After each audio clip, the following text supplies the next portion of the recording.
guys. Start. Okay. Good afternoon, esteemed members of the committee, representatives from the Office of the Auditor General and from the Accounting General's Department. I also extend a warm welcome to members of the public who are joining us via live stream on our social media platform. Your interest is a reminder that accountability in public finances is a shared national responsibility. It is both an honor and a serious duty to begin this first public hearing of the Public Joint Account Committee for this new year 2025-2030 parliamentary session. Before we proceed, I want to acknowledge all members of the committee from both houses of the representatives and from the Senate for their willingness to serve on this important oversight committee. I welcome Honorable Godwin Hila, Honorable Karim Musa, and Honorable Senator Janelle Chanona. I recognize that not all members may be here today due to other parliamentary or ministerial duties, but each member contribution will remain vital as we move forward. As chairpersons, I take the role with humility and commitment. The committee's responsibility is not partisan. It is about ensuring that public funds are spent efficiently, transparently, and in the best interest of the Belizean people. Today, we begin by considering the Auditor General's report for 2015-2016. But our broader goal is to strengthen financial accountability and foster public trust in the management of our natural resources. This committee will work constructively, asking the necessary questions, listening carefully, and providing recommendations that make our system stronger and more transparent. I thank the Office of the Clerk and the staff of the National Assembly for their continued support and acknowledge the cooperation of the Auditor General and the Accountant General's Department. Thank you. Madam Clerk, can you please welcome Ms. Maria Rodriguez, the Auditor General?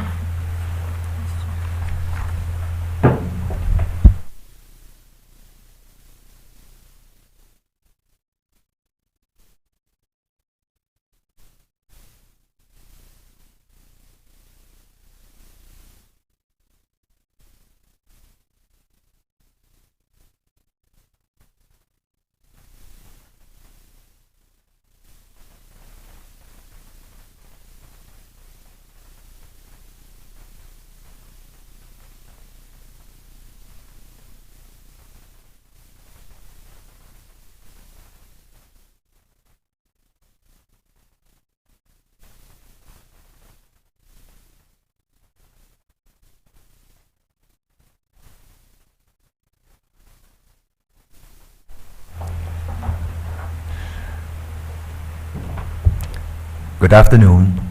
Madam Clerk, can you please give the oath, please?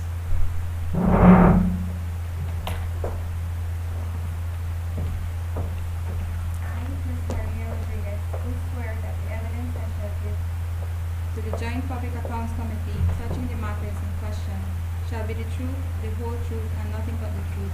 So help me God. Thank you very much and welcome to today's first sitting.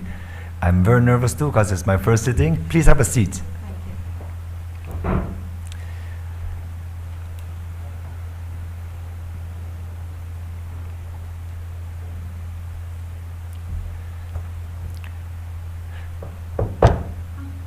Yes, you good? Okay. Before we start asking any question, do you have any reports or anything like that you want to present to us prior to us asking any questions? I prepared a presentation based on the request submitted on what we wanted to discuss today. Okay, please proceed.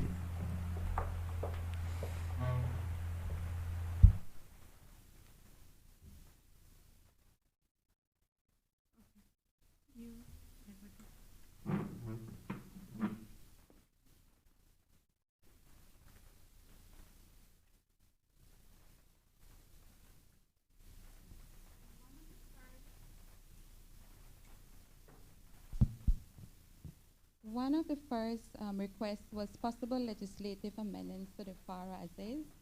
I am happy to inform that on January 2025, we had the assistance of the Center for Audit Excellence of the U.S. Government Accountability Office, who did an assessment for us for the period July to 2024. And they looked at 3 areas. The first one is transparency in reporting audit findings. They have recommended us to receive authority to independently publish our audit report, to authorize our office to issue reports to the public. The second area was budgetary independence. Financial independence to include submitting its budget directly to the National Assembly, rather than treating the office budget in the same way as the other ministries do. This would require that we submit our operating budget directly to the National Assembly for you to vote, analyze, and give some comments about it. Regarding independence in HR management, they are saying, recommending independence in acquiring and managing our human resources. This will require analyzing the status and possible flexibilities with the current civil service system to consider us having some control over hiring, promotion, and compensation decisions. It is appropriate to balance the function between the Ministry of the Public Service and those that my office performs to ensure that we maintain independence while also leveraging certain systems and functions of the ministry to avoid a duplication of effort. Regarding the status of the draft Auditor General bill, presentation of the bill was done in Cabinet in 2022. It was instructed to be forwarded to the Attorney General. In July 2022, the Solicitor General did provide comments. Upon taking office in March 2025, it is my understanding that there was no response to the comments and proposed amendments by our office. So I made contact with the Solicitor General to obtain an update, and I was informed that I am at liberty to review and instruct how to proceed. Pending this process, the office will seek to work on the recommendations given by the JO, as mentioned earlier, considering that the publishing of reports, our work, is our priority for the next strategic plan, 2026-2030. I would also like to advise that CAROSI, which is the Caribbean region for all Supreme Audit Institutions, is also working on a Model Auditor General Act for the Caribbean region. Rules and communication channels between the committee and my office. I would like to start with Constitution. The Constitution gives me way to communicate with the Minister of Finance and notify the Clerk of the National Assembly when it comes to my annual audit report. It also speaks about whether there's a failure of tabling of reports, then I must communicate with the Clerk of the National Assembly. The FARA says, regarding my annual reports, that I must communicate directly to the Minister of Finance. Failure of tabling the reports, then I communicate with the Speaker and the President of the Senate. We perform inspection management reports. You will have noted Chapter 6 in our report speaks of individual audits done. My communication regarding these inspection and management reports, according to the regulations, I must communicate to the ministry concerned, the Accountant General, and the Financial Secretary. However, it is in our discretion. We also copy reports to the Ministry of the Public Service when we recommend disciplinary action. This is for them to be aware that something is coming. And I would like to note that there is nowhere in my regulations that will allow me to give reports to the media, donor agency, or any other entity. That will include the JPAC. CAROSI, because of this, CAROSI, which is again the Caribbean region for Supreme Audit Institutions, has suggested an MOU to communicate with JPAC on audit reports issued by the office. So I took the liberty of going through the regulations to discuss your role, specifically the Control of Public Expenditure Handbook, sections 15 to 19. It says that the legislature reserves for itself 2 duties with regards to expenditure. First, to authorize it, and secondly, to satisfy itself the executive that the executive to whom the supply has been made available spends it for the purposes for which it was provided and spends it efficiently and without waste, and that is the function of the Public Accounts Committee. To highlight a bit, Section 16, and not to read its entirety, you review the accounts in light of the report submitted by my office. Also important to note that you are assisted by my advice and the advice of other officers in the Ministry of Finance to be able to go ahead and review and discuss any aspect of the government accounts. And lastly the Public Accounts Committee therefore can and should become a powerful instrument for the exposure of waste, inefficiency, and all forms of maladministration. 19. As the ultimate guardian of the public purse, it is incumbent on the PAC to carry out its functions in the way it deems fit. There is also some functions in the financial orders for you. Financial order number 1 says that you can hold personally, pecuniarily liable the accounting officer for the administration of the vote for the services under their control. Financial Order 2 also says that it is part of the functions of the PAC to draw attention to the existence of wasteful expenditure where it finds it, and the accounting officer must be prepared to defend himself on such charges when he appears before the committee. Financial Order 4 regards revenue and other receipts for which his department or office is responsible. The accounting officer is held answerable to the legislature through the Public Accounts Committee. And 16, an accounting officer, since it will be he who will account to the Public Account Committee for all expenditure made by his department, and it will be he who will be open to surcharge if the committee is not satisfied that the expenditure was properly made. Therefore, you have the power to surcharge. And those are for the 3 out of the 4 questions that you had asked me. I believe the questions for the report itself will have to be done through yourself.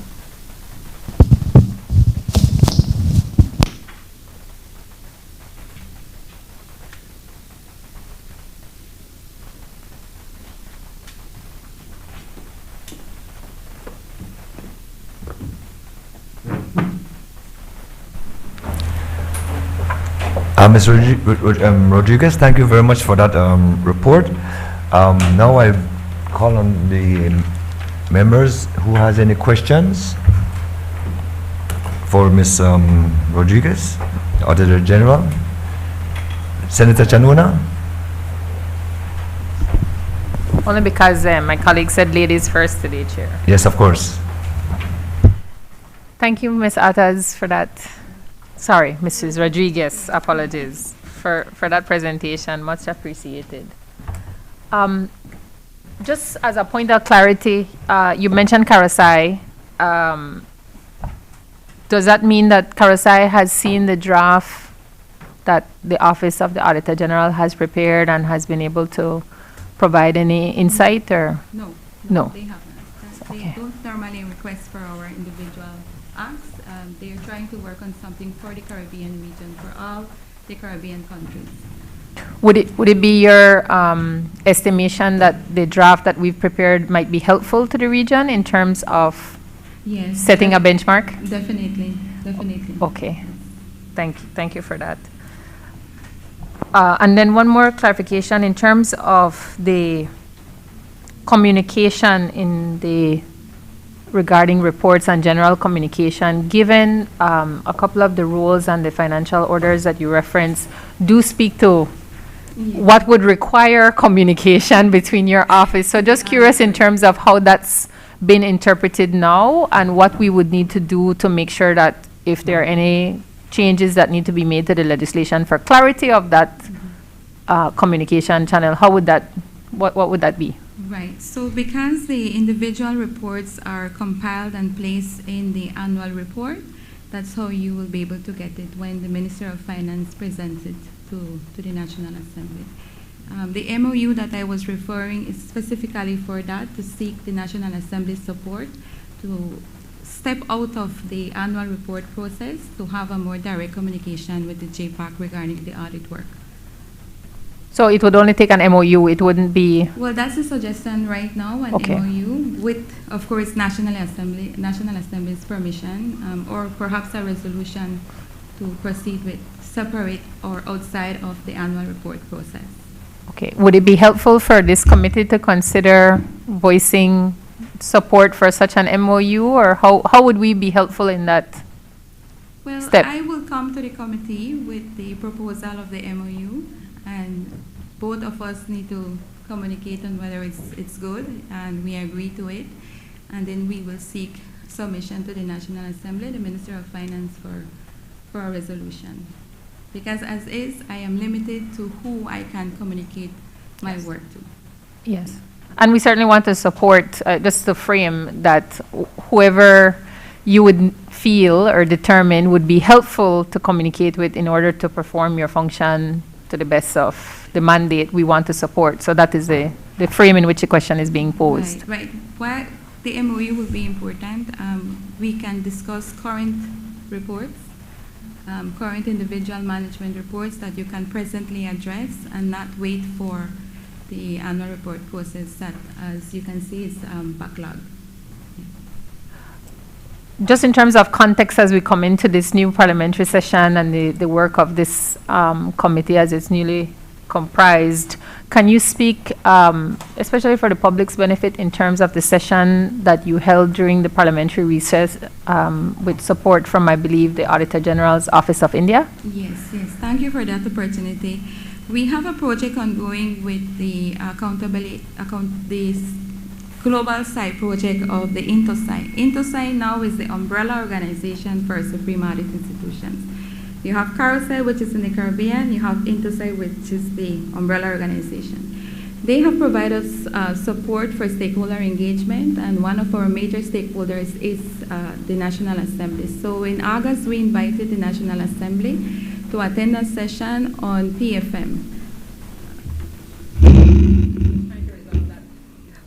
The public financial management of Belize.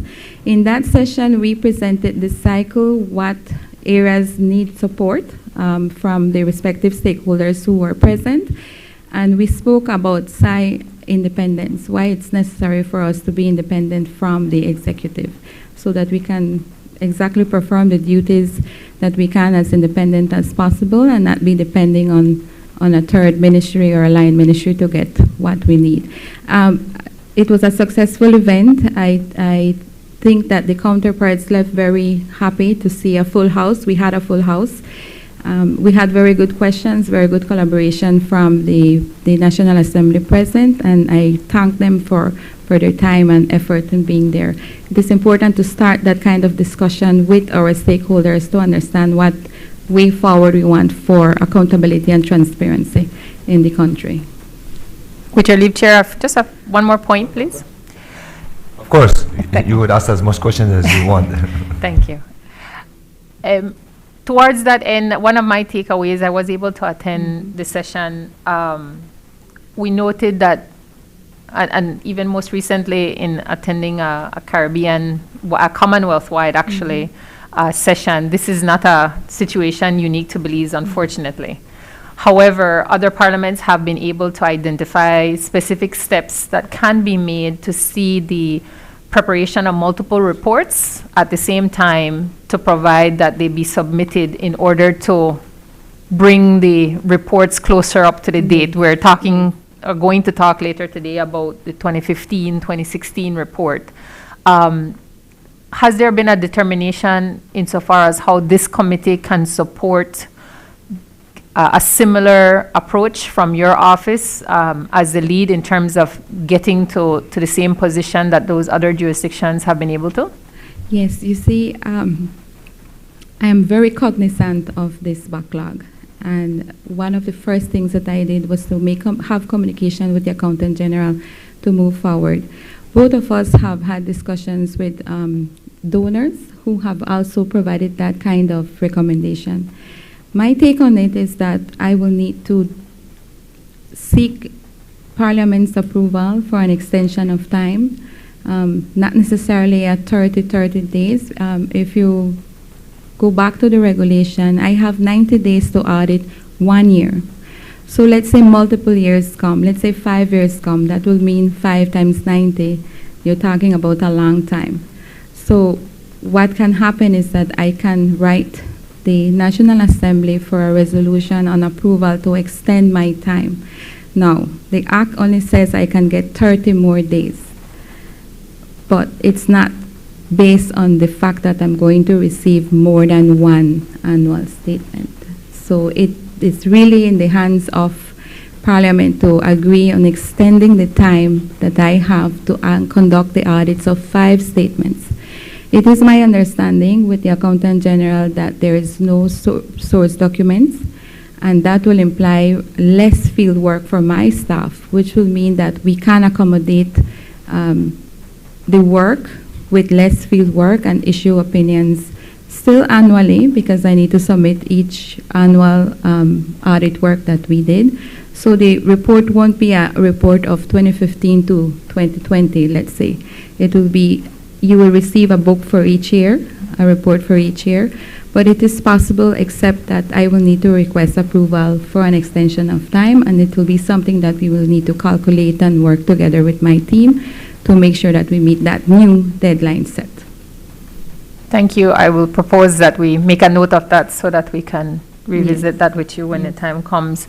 Just for general awareness, especially from the members of the public, when you say source documents, are you indicating that for 2016, 2017 onward, you don't have a set of statements that you would be able to produce a report on? Or no, can you clarify what is there? It is my understanding that the reports are available.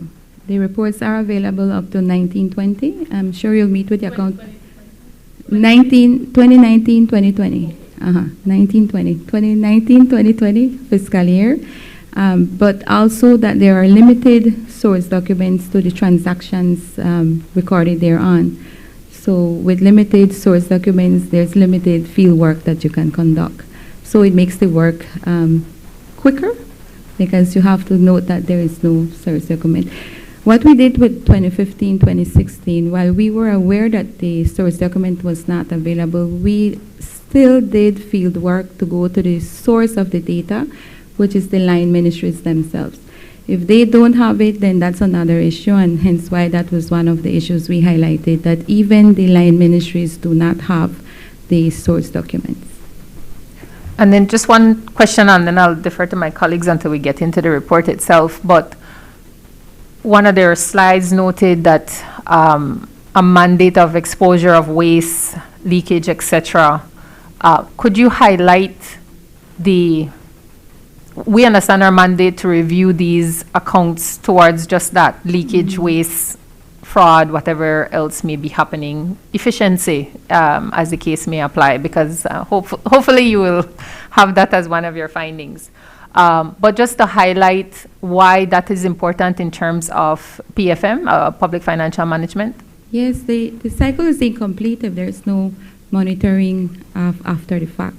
The cycle begins with you approving the budget, us executing the budget, and we reporting to you how it was executed. So the cycle is incomplete if the PAC does not do their part in ensuring that these accounting officers are doing what they're supposed to do. So if you have donor agencies coming and asking you about the performance, their public financial management cycle, it is actually incomplete because you're not holding anyone accountable. And it is very important to do that part. And it also comes with allowing your public to see that you want to improve administration, you want to hold people accountable so that these things don't reoccur year after year. Thank you. Chair, I will reserve the rest of my questions for the report itself. Thank you. Honorable Musa. Thank you very much, Chair. Welcome, Ms. Maria. Good afternoon. Good afternoon, sir. Just a few questions. One, a very general question, and the second, a more specific question. Generally speaking, and I saw in your presentation you mentioned the need for greater independence, not just in your budget for the Auditor General's department, but also in terms of your hiring. Is there anything, and this is again is a general statement, is there anything that you can point to for us as the JPAC to better understand your role and your department's role that we as a JPAC could do or the government could do to improve the situation, so to speak, at the Auditor General's department, aside from the budgetary and aside from the independence of hiring that you have found issues with whenever you're carrying out your duties, so that we can better understand the issues that you're facing at the Auditor General's department? Yes, certainly. When it comes to the hiring of junior clerks, we have layers. We have audit clerks, we have examiners, and we have supervisors.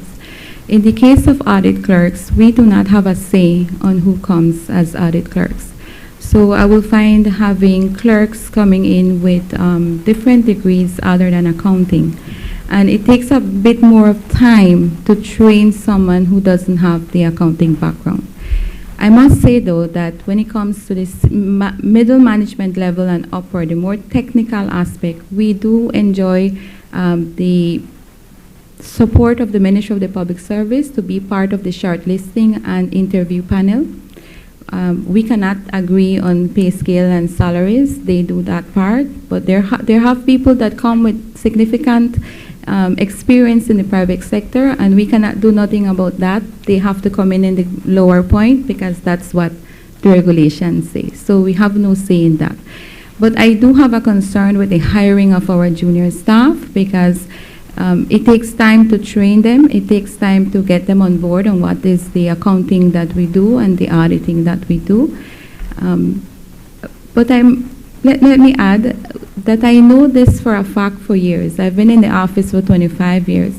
So what I did is to communicate with the National University and seek a external certification for my staff on auditing. And so even to solve that issue, since we do not have any participation with the hiring of the junior clerks, we are now having this certification for everyone who comes in so that they can gain the experience and remove that training from our hands and they go online and get the training with the University of Belize. Thank you. And a more specific question in terms of the issues faced by the department at the line ministries in terms of gathering information. Are there issues, common issues that you face over and over again when it comes to the access of critical information for your work to be done? Right. We should have access to all information in both manual, electronic format. But what we're seeing is that the information is simply not available. They don't maintain records. They don't have sufficient storage to put the records in. So that's when the problem starts to happen. Because the records are there for years, we have not been able to reach them.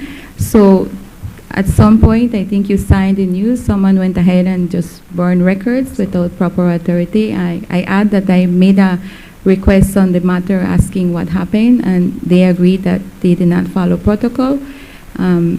But it is very important. There is a section in the financial orders that says that these accounting officers need to keep their records for 7 to 20 years. Specifically 655 of the financial orders. So if they're not doing it, they're failing to do so. So highlighting to this committee that the records are not available is a huge finding. That's a huge finding for us. They should keep their records regardless of the time frame, you know. So that's a big problem. It is a big problem. What is the current consequence of destruction of records, purposefully destroying records? What's the consequence of It that? should come to the JPAC for your surcharging. Yeah. That's all for now, Chair. Thank you, Ms. Maria. Sure. Honorable Hila. Mrs. Rodriguez, I have one quick question. Yes. for the viewers out there, they might not be privileged to a copy of this book, have been asked, and I really can't answer it for them. Maybe you could help us. How can the general public?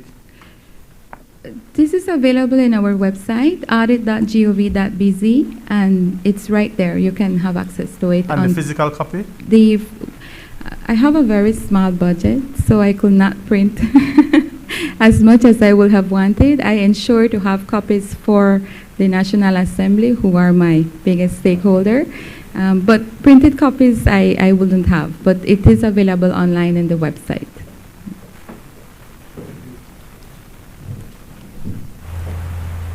Senator Herrera? Thanks, Chair.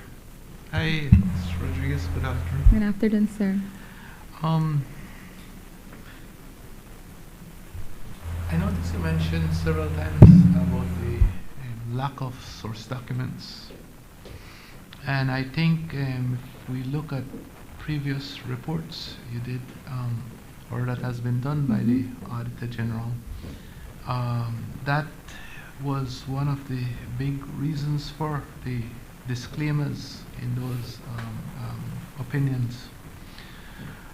Now with the whole idea of trying to catch up, and I think one of the things that is necessary to recognize up front is that the entire audit process is not limited just to the audit department. A big part of it is dependent on what happens with the Accountant General.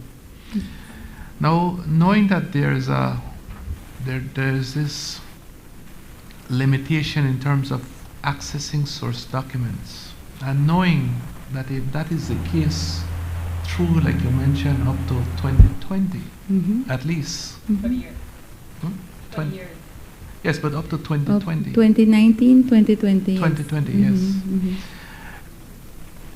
It's almost, I believe we can assume going forward that the other reports will also be disclaimers. We've had that conversation with the Accountant General, because if we cannot ascertain the previous year balance, how can we start with a brought forward balance? We've had that discussion with the Accountant General.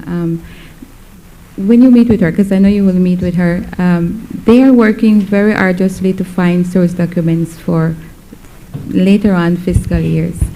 So we've had that discussion with her, that how can we accept a current year balance if the previous year balance was not corrected. And we had an entry meeting this Wednesday to discuss the 16-17 statements, because she has submitted the 16-17.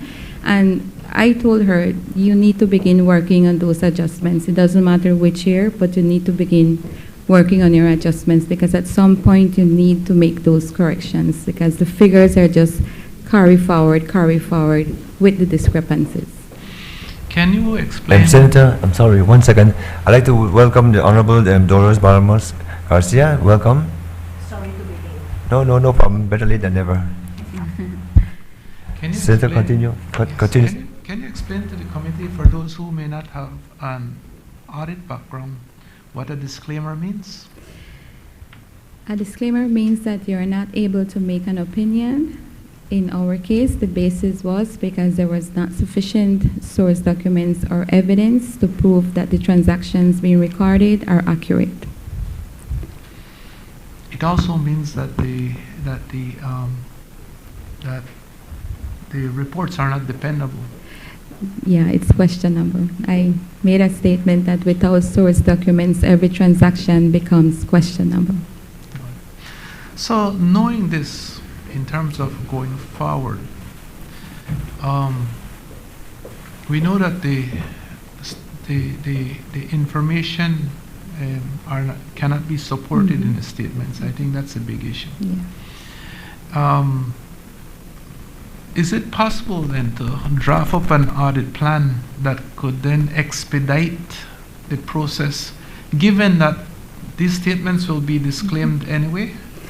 Yes, I've had this conversation with Accountant General, saying that if she makes a submission of more than 1 year, with her disclosing it openly, that I do not have the source documents, then that is my basis to go ahead and provide disclaimers for the other years. Because the way it is received, it does not say I don't have the records. It's only when you get in the field work that you start to ask for the records that then you get a response saying the following is not available or the following was not found or things like that. But if that is given to me from the start, then my office knows that there's no need to include the field work because you won't find anything. So you move on from planning to reporting. The middle part of it, which is the execution phase, it won't happen. Cannot happen. So you can't verify the information. Exactly. But that has to be declared from the onset. If it's not declared, then the audit process has to go on, which is the planning, executing, and reporting. And that's where the scope limitation comes in. Exactly. And with scope Hence limitation, why then you can't. Exactly. Yes. So that's why if the submission is made of 3 to 5 years in one instance, because it's not declared, I will have to seek for extension of time to produce these reports. But you notice that at the field work is when you are informed, I don't have the records. So the field work cannot not happen. Which is part of the point that I'm getting into, because we're 10 years behind. Mm-hmm. We're 10 years behind in terms of audits. I think we would all like accountability for all those 10 years. But it's hard to nail down that accountability without the type of information to verify findings, or at least suspicions in terms of what may have happened back then. And so it is that in mind in terms of why I personally feel that we should make all haste to try to get as current as possible, as quickly as possible, understanding that the information over a certain period of time, to like you mentioned, and possibly even more up to 2020, will not be very reliable to start out with. And if it's not reliable, then I don't know how that would be you to be able to hold that up in any type of so it's really in the hands of any type of judicial proceedings. Right. So it's really in the hands of the executive, in this case the Accountant General, and perhaps in collaboration with the Ministry of Finance, to submit these reports with their claim and just make it note there. I do not have the source documents to support my statements, and that moves me from planning to reporting. No. I know that nothing can happen without, some type of discussions taking place, and I know that discussion happens with you and the Accountant General, but I also believe that some of that discussion may also need to take place with the Ministry of Finance as well. And so if we accept that we need to get current as quickly as possible, do you foresee those type of discussions, those necessary discussions taking place, and in what time frame you believe that they could take place? I do believe it can happen, and I'm ready to talk. I'm ready to move forward. I've spoken to several donor agencies who are very concerned because we don't have current statements. We don't have current audited statements. And it's a concern for me as a citizen of Belize that what's going on, So I'm ready for the talks, and I think that if they make a decision, it will need to come to the National Assembly. Everything has to come to the National Assembly because the FARA indicates that these are supposed to be annual submissions. So I do believe that the permission should be granted by this Assembly to give the Accountant General authorization to submit more than 1 year with her expressing the lack of source documents. That will make me able to write the National Assembly seeking an extension, the same extension as per the regulation, which is 30 more days, to ensure that each report is submitted. Each report takes a bit of time to produce because we have to compile all the audits that we did for each fiscal year. The extension is actually 60 days. Oh, it's 60 days. Yes, unless it was amended. No, we it have done wasn't. it in It's 60. 2005. Thank you for that. Thank you for that. Thank you for that. It's 60, yes. Why I'm saying 30. I told my staff we will do this in 30 days, sorry. Okay. No, that's fine. You mentioned that you've been in the department for 25 years, and so that's a very long time. Congratulations. Thank you. It's great to see you moving, that you've moved to another level. What, in your view, having been there over all this period of time, is the biggest impediment you see in the Ministry of Finance and in the Accountant General's department? Why these things are taking so slow, so long, and why source documents are being lost or cannot be found or cannot be produced when requested? In your view, having seen this over 25 years, what do you think what do you see as a major issue there? That's an excellent question. We have not seen these accounting officers being held responsible. Our audit reports come, and I'm not just speaking annual reports, I'm speaking individual reports where we inform the Ministry of Finance and the Accountant General that the source documents were lacking, but there is no action. And in reality, I do not have the power to surcharge or to take anyone to the commission for disciplinary. It has to be done by the accounting officers. It has to be done by the Ministry of Finance. So my reports go to the Financial Secretary. It goes to the Accountant General. They are aware that these documents are not available at the individual line ministries, but no action has been taken to surcharge or to discipline, even to discipline, because the information was lacking. Do you see this as more a lack of interest or incompetence? That's a tough one. Perhaps I more think that there's been a lot of staff turnover in both the ministry and the department. So when one person comes in, maybe they come too late in the service and they retire, and that goes, nobody takes it on. I can give you an example. When it comes to losses, someone was dealing with losses, and then that person retired, nobody took it on, so nobody's doing losses. This is at the Ministry of Finance and Accountant General. So I think that the structure of both the Ministry and Accountant General, their functions need to match, collaborate, and even when the Ministry of the Finance is the parent organization, the Accountant General is an accounting officer. She should be able to restructure her department as she sees fit with the support of the Ministry of the Finance. So when these things stop, someone has to pick it up. We can't, at our office, nothing can't stop. Someone has to pick it up. It can't stop.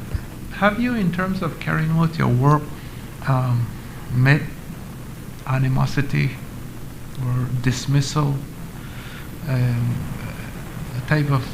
It comes with being an auditor. It comes with being an auditor, but we are taught how to deal with animosity.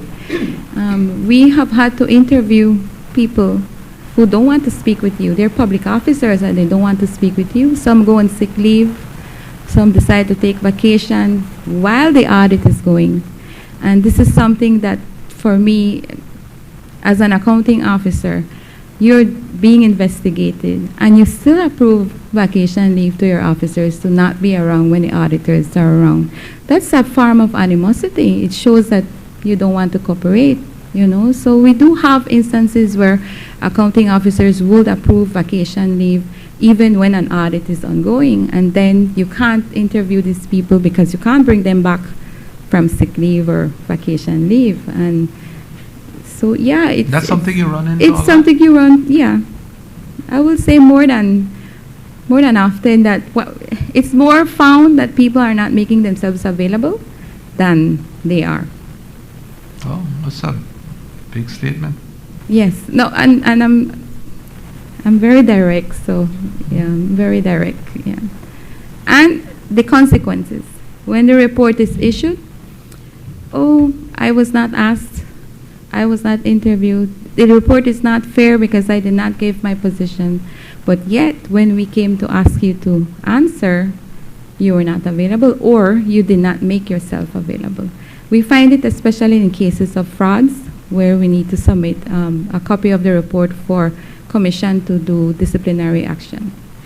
Let's say that you're in a situation like that, and you're pressed for time because you have a limited time to carry out your audit. I mean, you have 90 days plus 60 days extension if it is granted by National Assembly. Yes. Who do you go to in a situation like that? If you need to complain, if you need to report, so how would you, I mean, what would you do? It's placed in the book that the person did not make themselves available. I don't go to anyone. Could you go to the financial secretary and complain? I mean, he would be the overall boss, wouldn't he? I can, you know. But whether it will be acted on, I don't know. Have you tried? No, I have not. I have not. What we do is go to the CEOs. We inform the CEO that this person is not making themselves available. We need you to instruct that this person is, you know, make themselves available. But when you go through that route, they're even more hostile. Right, but then if the CEO is the accounting officer, and the accounting officer would have been the one who granted the vacation leave, then you're really going. Yeah, so in that case, what we've done, in that case, what we've done is to place it in the report, and it really affects them when these things are leaked. We can't leak, but when it's leaked and it goes in the media and it's, you know, these things come up, they do it. I think what Belizeans fear a lot is the protection of their name. And when they're in an audit report, it really affects them. So when it's leaked, that's when they start to make the noise. Oh, but you could have asked me, you could have interviewed me. We have those cases that when the report reaches financial secretary, accountant general, or even the Ministry of the Public Service, that's when they start to say, but I am available now, you can ask me now. The report process has ended, you know. But I'll take that and see how it goes with the financial secretary. The last question I have, Ms. Rodriguez, and thanks for your frankness. Given where we are, without any fluffs, just be frank, but would you see us being able to get current within the within this administrative term? We've done the math, and perhaps by 2029, if we don't do what we were discussing earlier, the bulk submission, perhaps by 2029 we could be up to date. 2029, so that would be within this term. Yes, yes. That is taking into account that I get them one after the other, because if there's a break in time from submission, report, submission, that counts, that time counts as well. Would you be able to, and I know that I said that was my last question, but this that's okay. Another one. Would you be able to perhaps submit to the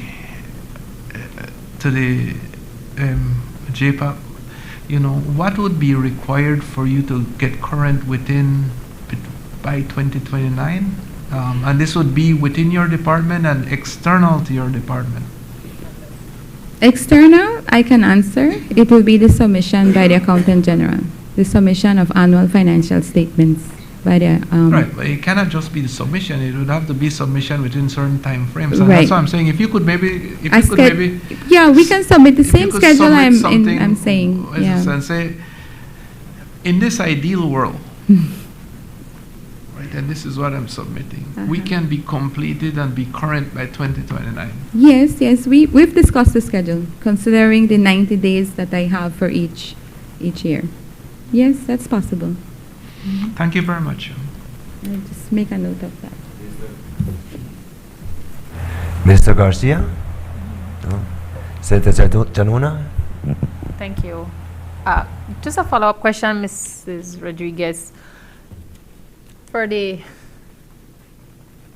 abundance of caution that anyone thinks that what we're discussing in terms of where we are is chicken feed, so to speak. How would you frame to this committee in terms of the numbers that we're dealing with in terms of potential waste, leakage, misappropriation, fraud. Is that something that is, I know in some of these software programs you can pull reports, right, in terms of the different categories, but just so we have an idea of the figures that they are going through your office in terms of these reports. Yes.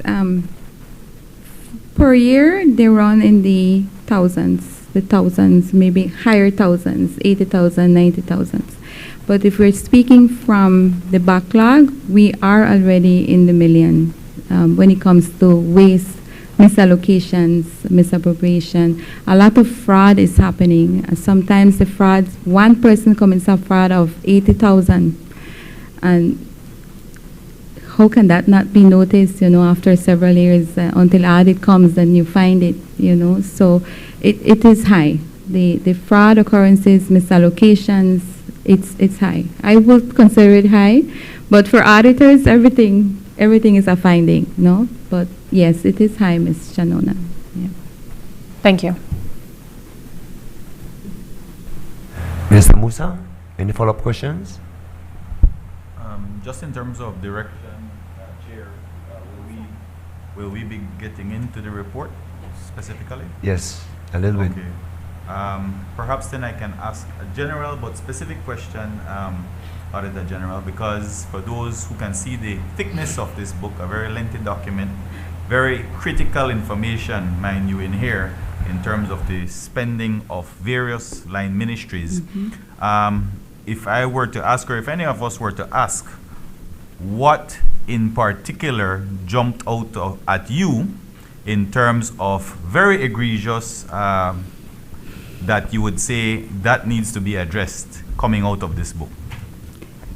Certainly.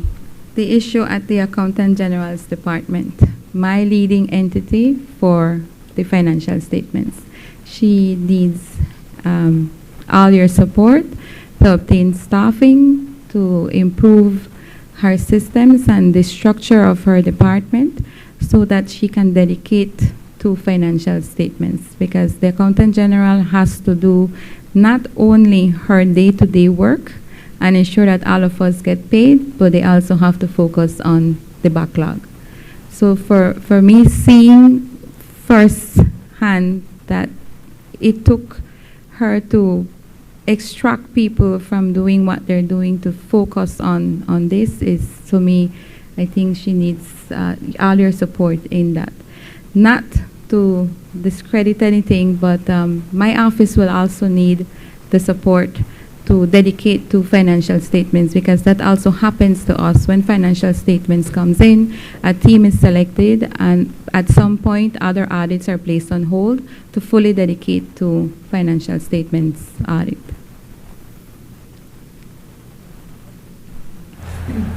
Honorable Hila? Honorable Senator Herrera? Senator Chanona? Thank you. Following on specific to the report, Mrs. Rodriguez, I will not even pretend I read the whole thing, because It was a very interesting book. I still recommend you read. I was just about to say, no, I am sure. I used to like read. I don't know if you remember. I'm old enough to remember. I'm hard pay star of the week, and they would take things in jest. But in all seriousness, when I stopped reading, I think it was out of frustration more than tired eyes. Only to say that I don't know in terms of effective use of this committee's time, that given the length of time that these numbers and perhaps even the officers who I don't even know if they're still with government. So is there a way to determine that, following on Honorable Musa's point, that where this report does have actionable information that would be effective use of this committee's time, if you don't have that information immediately available, could you respond to us in short order and let us know? Because Sure. I wouldn't want to get really committed and sink teeth into an area of the report or a finding that is irrelevant and moot at this time. I'm not sure what's the interest of the JPAC, and what I'm hearing is that, well, you're interested in everything, just as I am.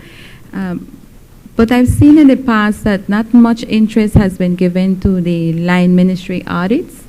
There is a section on each ministry that we audited, and not more to perhaps at this stage hold people accountable, but to ensure that the present accounting officers are making a change and making a difference at their ministries and the audits that we have done.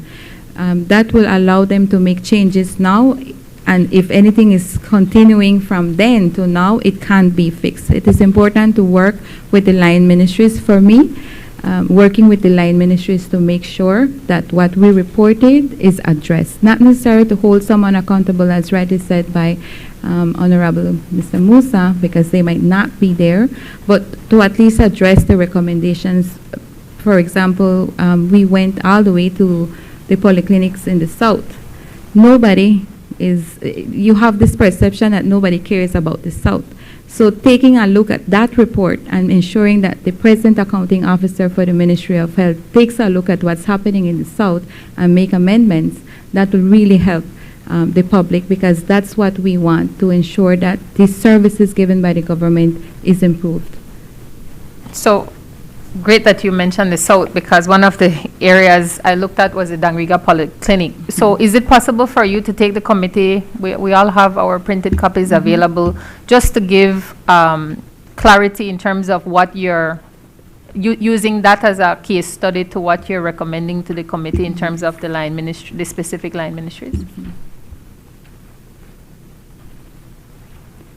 So that will have been one of the first audits. Would you have the page, Ms. Shannon? 182. Right. So in the polyclinic at the time, they were issuing to their staff non-interest bearing loans and advances. The NHI does not have authority to do so, and in the government service, only the Ministry of Finance can give advances to public officers. So it is important that they do not use the NHI funds for their personal advances and loans. So that needs to stop, right? So that's one area that we can say, CO, you need to make sure that this is not happening again, because the NHI funds are, the purpose of the NHI funds is not for that. And again, we move on and it says unrecovered loans. You give the loans, but you still don't follow up that you're being paid back this money. It's already interest-free, and it's not being paid back. So it is important that if there is any outstanding loan up to today, that they make every effort to collect back these funds. We mentioned delayed repayments. You have people paying, but they pay it on their own time. That should not be. If you were getting the loan from a bank, you will not have a delayed repayment. So you should not do that to the government, right? Payments for services not confirmed as received. We saw a list of services that we could not determine if the NHI did, the polyclinic did receive these services, because again, lack of source documents. Yeah. If you could fast forward, since it's related to that same point, I believe, at 18, at page 188. Is that similar to what you've just shared, right? Similar. So if you don't have supporting documents, we cannot confirm that the transactions were legitimate. So they all become questionable. Now, I think when I referenced frustration earlier, I'm not an auditor, but I know one very well. This strikes me as kind of 101. So Basic accounting. So does that also point or further validate that, at least at this time, that the persons who were responsible for financial management either did not know basic 101 or were just not worried about complying to, this isn't best practice, this is like so the high school, right? I mean, right. Principal accountant, Basic principal of accounting. business, right? Okay. Basic accounting. So the root causes for us is certainly the lack of training and knowing the regulations. A lot of public officers are employed. Their employment letter says that you're governed by the PSR, by the financial orders, but they don't take time to read the financial orders. They don't take time to see what they're supposed to do. So when we go and audit, they will say, well, I don't know what's the financial order, and you have to know because your employment letter said that you're governed by these orders. You should know. Besides that comes the lack of supervision. Nobody monitoring who's doing what. So this goes on and on and on because nobody is supervising, nobody is monitoring, nobody is checking it. Thirdly comes the aspect of trust. When you interview supervisors and you ask them, how comes you did not notice? Oh, I trusted my officer. I trusted that he or she will do the right thing. Trust cannot work in an accountability system. You have to check, you have to monitor. Everything that we do at audit has to pass quality control before it moves on. So those three things will be the basis. Well, thanks for raising trust because, you know, this week and since we've gotten a copy of the report, you know, with NHI rolling out to other areas of the country, then this also speaks to what should be happening to make sure that the public knows that Exactly. limited funds are going where they should be going and be handled in the way that certainly your office expects and 101 expects, correct? Exactly, exactly. And that's why I'm saying that these individual reports are very relevant because any CEO at this point can see that this is happening, can go back and make sure that this is not still happening. Because we don't know if they did any action. If you notice, I wrote and said who responded to the report. Only one report was responded to. From where? Health. Health.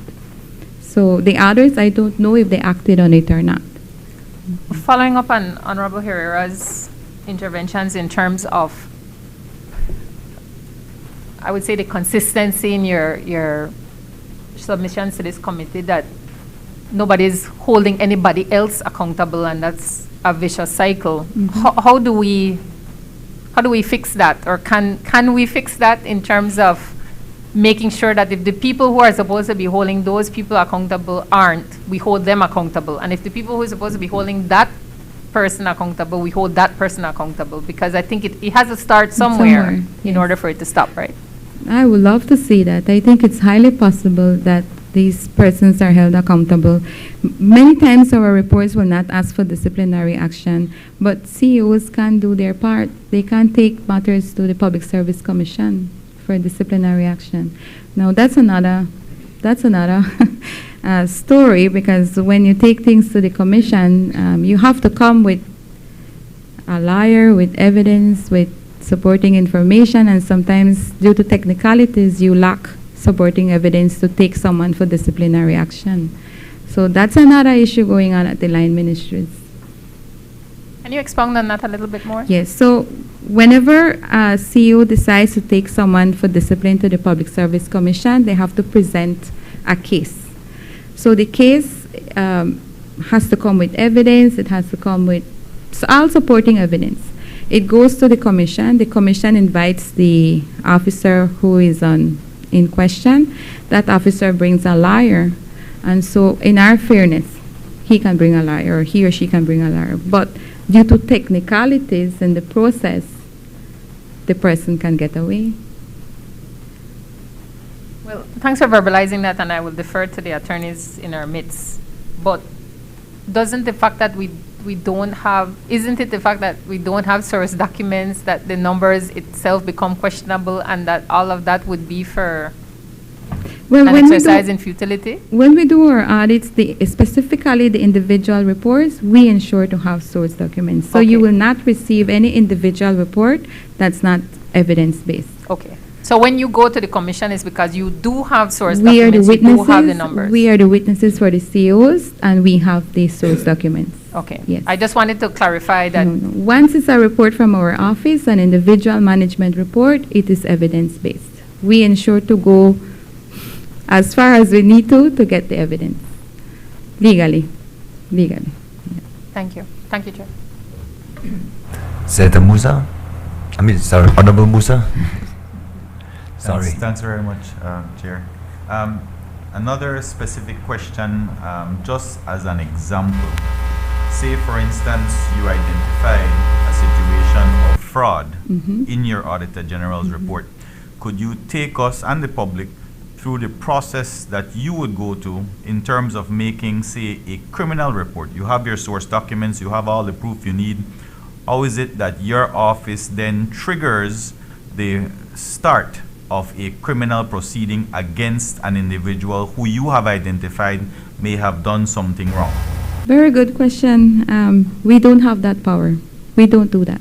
What we do is recommend to the CEO, based on the financial orders, to take the matter to police.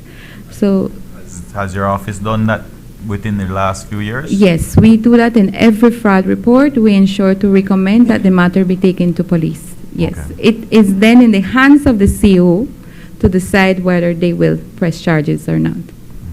And if so, the court will decide whether they need us as witnesses as well. And we do present ourselves. And can you say, in terms of this particular report, whether any recommendation was made to CEOs from any of the ministries relating to 2015, 2016, Yes. that criminal action be taken against anyone in particular? Yes, the first individual report for the payroll fraud was recommended to police. It did go to court. The person was found guilty and charged a fine. Okay. Far less than what they took, but yeah. And that person is no longer in the employ of That the government? person is I no would hope. longer in the Okay. service, yes. That will be the first payroll fraud report.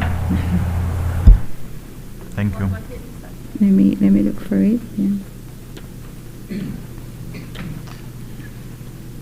Mrs. Rodriguez, the CEOs as the accounting officers, most of them come outside of the public service. Most of them, yes. I would imagine, and many of them are there for 5 years, some longer, but it's a pretty short period of time to really know that system. And have you found that to be a major issue? By them being the accounting officers, who are supposed to carry out certain functions and is a part of the whole system that we're talking about. Have you found that to be a major challenge, or a challenge at least? I would not call it a challenge, because CEOs we have an open door with CEOs. They are free to check with us for guidance. Perhaps not all of them are aware, but they're all open to receiving guidance for us. We have had CEOs meeting with us to ask us about clarifications on policies. We had a CEO, I recall, about 5 years ago or so, asking why is it that the ministries can't get their fund in one bulk.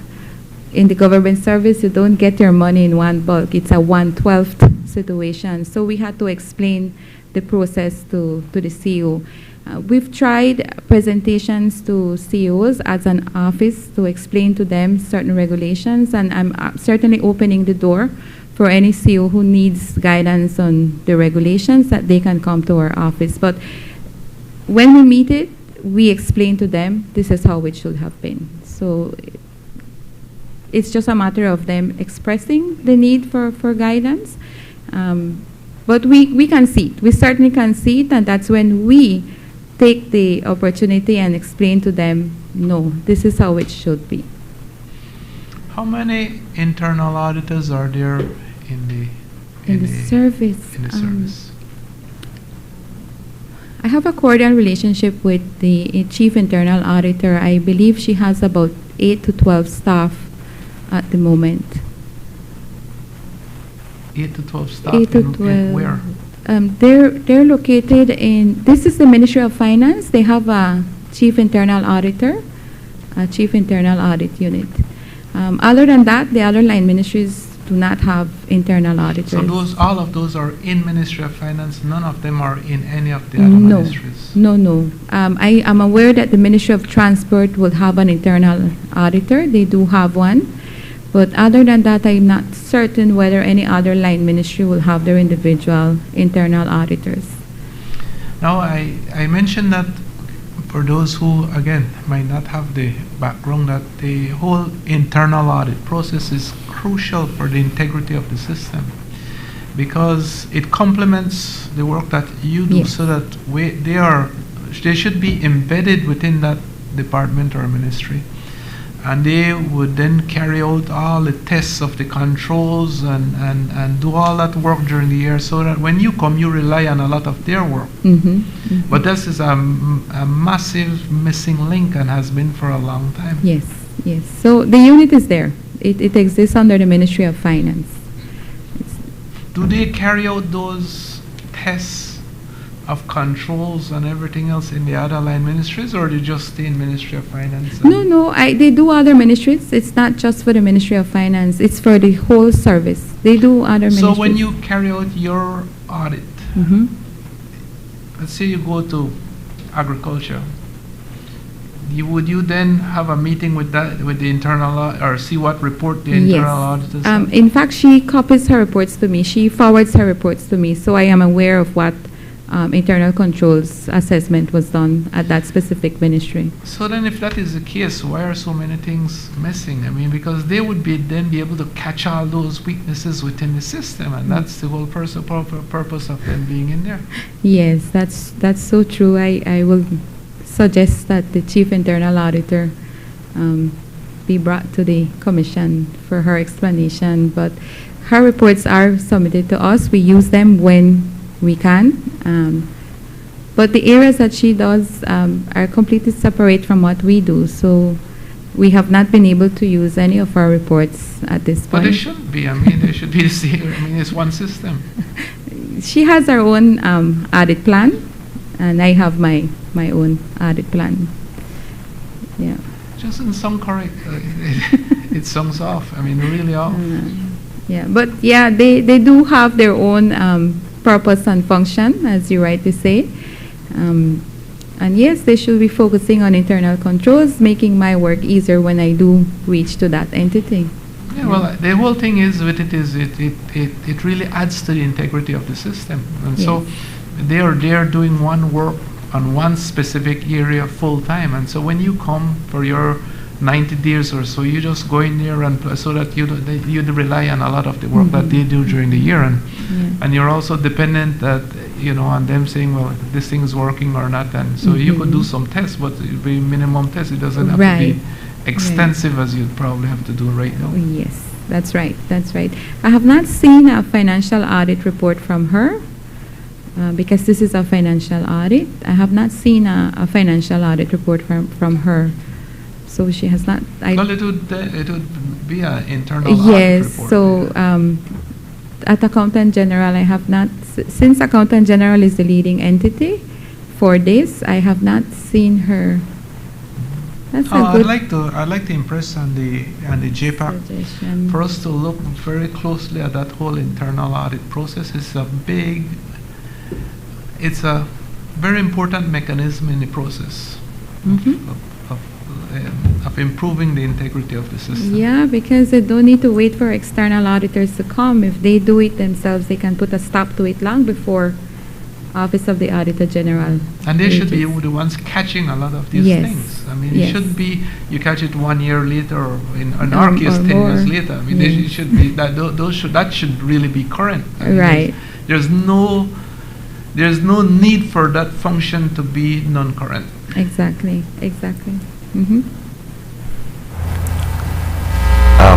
Afternoon, Ms. Rodriguez.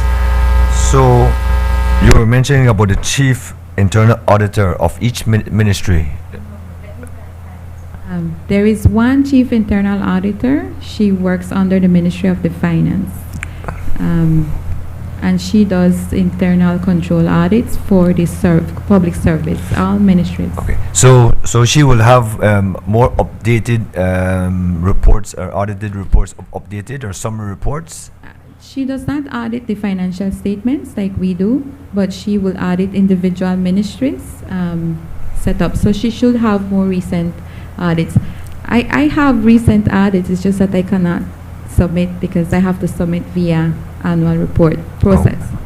Okay, so are we entitled to those summary reports that for each separate ministry? I mean, based on like recently From her or me? from her. From her, I don't believe she has a, she is to issue only to her management as internal auditor. So I think the financial secretary will have to be consulted on whether you can get a copy of those reports. Her reports are not public.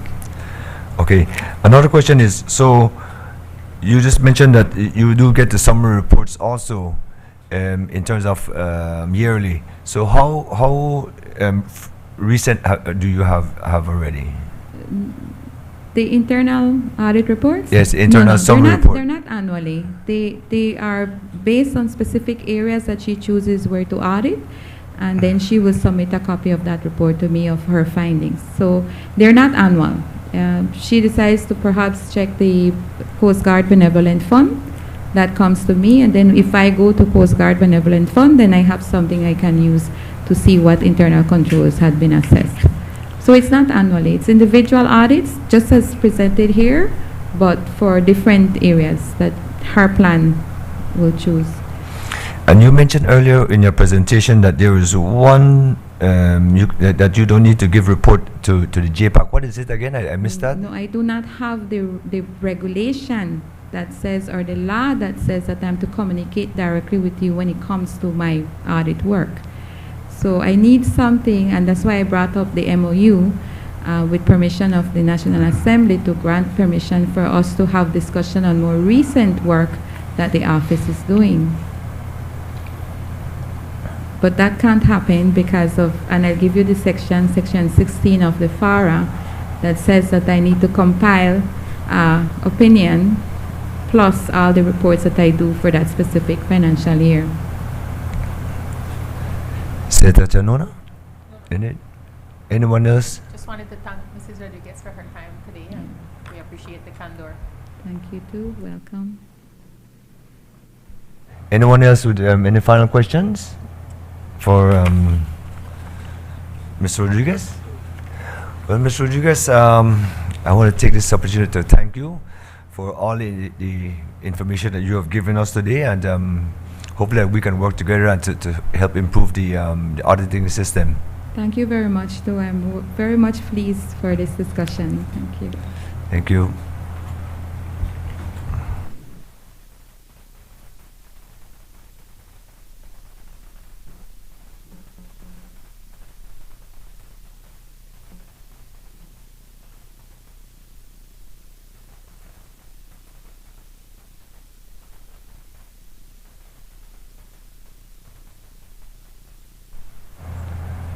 Members, is it okay that we go and get the Accountant General, Ms. Teresita Miranda, to come in? Yes. No, thank you. Clerk, can you please escort the Accountant General, Ms. Miranda, in? Thank you.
thank you. Firstly, thank you for joining us, Ms. Miranda. This is our first session right here, so I will open up the floor to my other colleagues, see if they have any questions. Oh, sorry. Yes, have you prepared any reports or presentation? Yes, let us proceed with that first, please.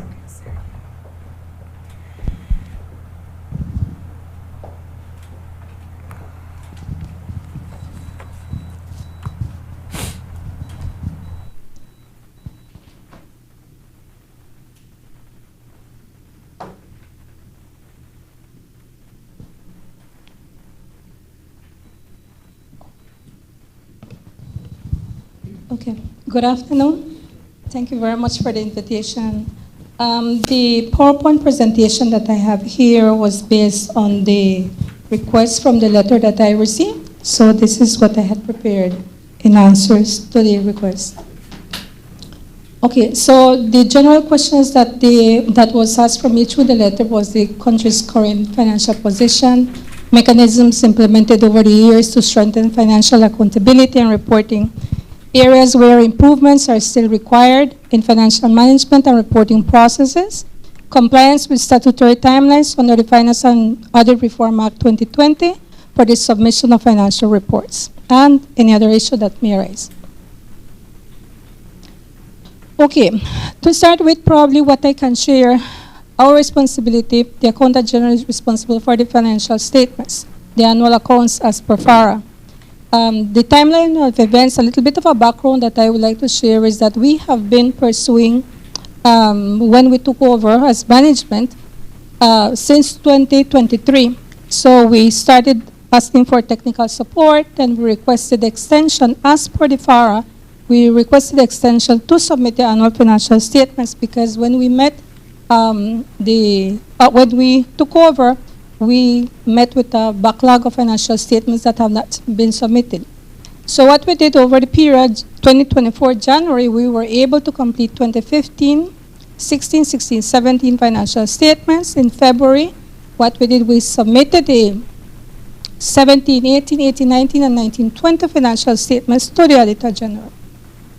February 19, 2024, we met with the Audit Department to clarify on queries because after they received, they called on us for us to be able to clarify. In that same February, the Auditor General sent a response acknowledging the statements and presenting their issues. All the 5 statements were returned on February 2024 as well. The resubmission was done in June 2024 for the 2015-16 financial statement after research and enhancement that we had to do in response to the Auditor General's recommendation.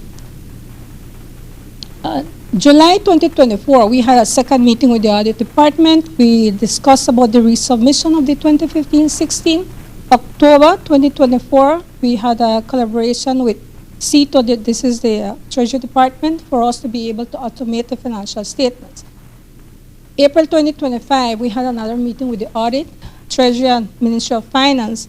The reason for us was to meet with the stakeholders for us to be able to know how is it that we can make improvements and how is it that we can address the issue of the backlog.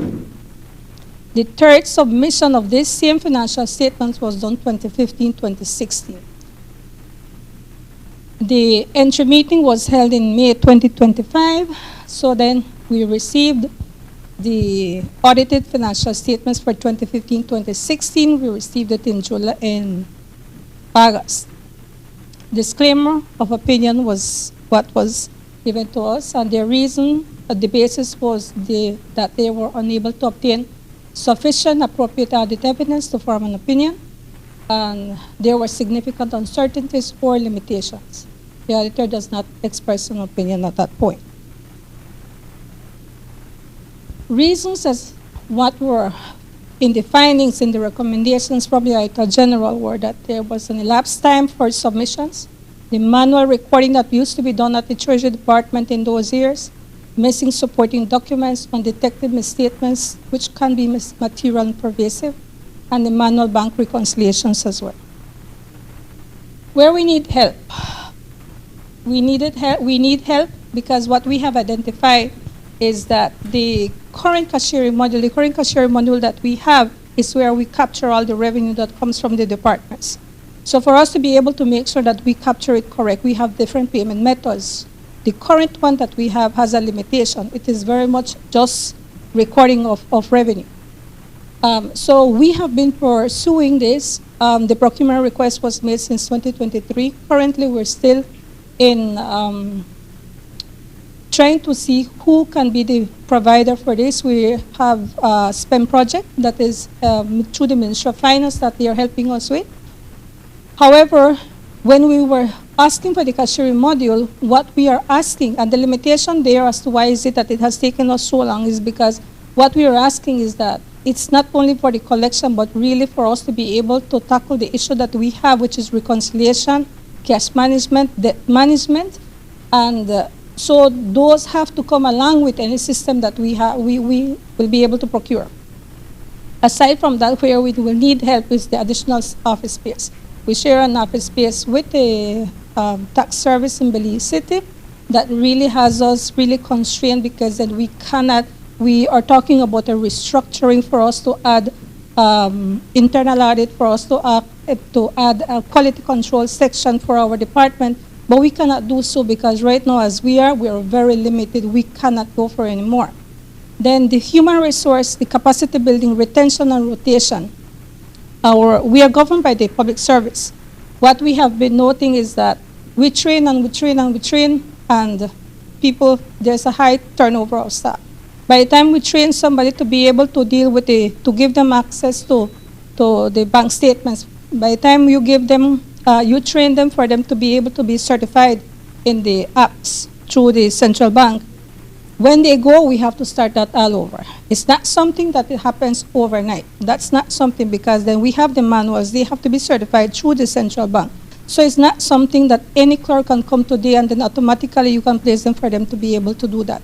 It comes with a responsibility because of the approval access that they get. So that is where we need help in terms of we are governed by the public service. So we have to, if they come, the amount of work that we have, they ask for a transfer, 2-3 months, they're gone. So that is where we have the challenge. Current financial position, I highlighted mostly on the statement of the financial performance, which is the statement of cash receipts. As per FARA, it is a statement of financial performance, statement of cash receipts and cash payments as per IPSAS, which is the International Public Sector Accounting Standards. What we capture when we did the statements based on IPSAS, it shows how public funds are received and spent. Accountability and transparency supports decision-making for resource allocation and sustainability. And there's comparison to previous reporting period. I am sharing with you what the statement looks like, the current one up to 2025, 2024, 2025. This is how our statement will look like. What we have is a rough draft already. So with the help of CETO, with the help of our staff, we have been able, we can be current. However, we cannot submit this because then we have backlog that we are working on. So this is what the financial position would look like. It's automated. We just have to work with it. This is the cash receipts and the cash payment. So in essence, we would have the current financial position, what would be the last fiscal year. The challenge that we have, there's a proposed timeline for the submission of financial statements. If we follow the FARA is telling us, when we submitted the 2015-2016 in May 2025, May 2025, it took us to July for us to be able to get an opinion. 2016-2017, we submitted in October because then when we received the Auditor General report, we have to go and look at the recommendations. We have to try to make sure that we follow up. We need to try to make adjustments because those are required. If we submit 2017-18, we are anticipating that if they work on the 16-17, given the 90 days that the Auditor General has, what we are saying is that from that timeline, that we're going to be submitting that same 2025, 2026 until January 28, if more or less giving them the 90 days that they would require to. So, seeing this challenge, our issue is that while it is very important for us to finish and complete the statements of backlog, because this is where we can have findings, this is where we can make improvements, this is where we can see where activities that were not approved or authorized were conducted. Many things can be found on that statement once we complete them. However, we are missing, because of the FARA, because of the timeline that gives us and the Auditor General, we are missing on what is current right now, and we're not going to see current until 2028. If there is any action that we should take as the Accountant General, we will be seeing action until 2028. Really not, it's not the services the way we call it. So what we did, we went and we we requested a legal guidance from the Attorney General Ministry in September 2025. October 16, we received a response. In essence, it's a long advice I can share, but what they're telling us is that what our question was for advice was, can we submit 3 or 4 of them in one? Auditor General deals with this. They take time while we focus on the other ones, and we submit it within time that we can afford to finish, because as it is, we have up until 2019, 2020, but we had to stop because the Auditor General said, you have to deal with the adjustments before you submit. So really and truly, while all of these we can pull them, we still have to go back to them to make adjustments. So now what we are saying is that we give them in batches of 3, 4, then we will catch up in 2025, 2026. So the response was very enlightening, yes. So we have to meet with the Auditor General. I have submitted a copy to the Financial Secretary, and we have to see what action do we take that. But in that advice, it also speaks about the authority coming from the National Assembly, from JPAC. So that was very good, because as it is, if we remain within FARA, FARA is not telling us who we go to for us to be able to do things like this. It does not address a backlog. So the strengthening financial management and reporting, which was one of the questions, what is it that the Treasury has done? We have established the financial reporting unit. We have an assigned finance officer now that is responsible. That in those years, that was never present. We have assigned clerks already. However, what we have had to do is that we have had to ask for temporary clerks, but then we have had to be specific in the clerks that we get. We are asking for qualifications with an accounting background, because these are officers that will deal with bank statements. They have to deal with the smart stream accounting system that we have. So they have to have a little bit more of a general background for them to be able to deal with it. We have enrolled our finance officers for a 6-month IPSAS certification training with a conclusion to take the ACCA certification in December of this year. The Ministry of Finance has established in 2021 internal unit. However, they were more active with us when they conducted an internal audit in public debt servicing, and they conducted a public debt reporting. We have those 2 reports.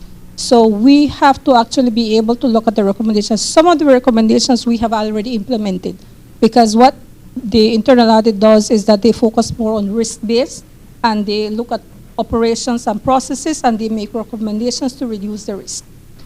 So we have automated the financial statements, and what we have also done is that we have gotten very good support from the Ministry of Finance and MPS as well in the increase of human resource to the key units within the Treasury. Because then while we have to produce the financial statements, we have all the different, up to almost 10, 11 units that are linked for us to be able to gather the information that we need at the end for the financial statements. We have had also to establish a records management unit with policies. Reason, this is in work in progress. We have limitations in these. But this is very important because then one of the reasons as to why we got that opinion is because we have a limitation on the access of supporting documents. So this is the reason as to why we are focusing, and we have gotten good support. However, this is something that we have to go back. We are talking about records from way back, which is a lot, and they are not in very good conditions. And it's not only that what Treasury keeps, it's what all the line ministries keep. So it's something that we have to look at. Yes, physically. To give you an idea, our one was when we asked the team for them to be able to go to the records management, you found snakes, you find all kinds of things, because then we do not have a location where we have is specific for the records. There's no records management per se. So that's a limitation that was a very huge challenge that we encountered at the Treasury. That was the basis of the presentation.